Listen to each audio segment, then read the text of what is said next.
Hi friends, আমি প্রিয়া তোমাদের কাছে নিয়ে চলে এসেছি একটা নতুন মাছের রেসিপি, যেটা হচ্ছে শোল মাছের রসা। দেখো মাছটা কাটছিল এবং আমি মশলাগুলো সব রেডি করে ফেলেছি। যেটা যা যা মশলা লাগবে সেটা তোমাদের বলে দিই। পেঁয়াজ বাটা, লঙ্কা বাটা, হলুদ গুঁড়ো, গরম মশলার গুঁড়ো, পেঁয়াজ আর টমেটো কুচি, লঙ্কা, লাল লঙ্কার গুঁড়ো, ধনে আর জিরে গুঁড়ো, আদা রসুন বাটা, কাটা আলু এবং পরিমাণ মতো নুন।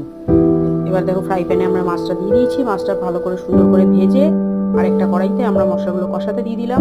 একে একে যতগুলো মশলা তোমাদের দেখালাম সেই মশলাগুলো সব দিয়ে দিচ্ছি এবং মশলাগুলো 10 মিনিট কষিয়ে আমি ভালো করে কষিয়ে নেবো এবং তারপরে একে একে মাছ আর আলু সব দিয়ে দেবো, ভেজে রাখা আলু সব কিছু দিয়ে দেবো।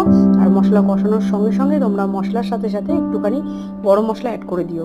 লাস্টে গরম মশলাটা দিতে হবে না, হ্যাঁ দিয়ে দিও। এবং নামানোর আগে একটু ঘি ছড়িয়ে নামিয়ে গরম গরম ভাতে সার্ভ করবে। বন্ধুরা তোমরা বলো, ট্রাই করে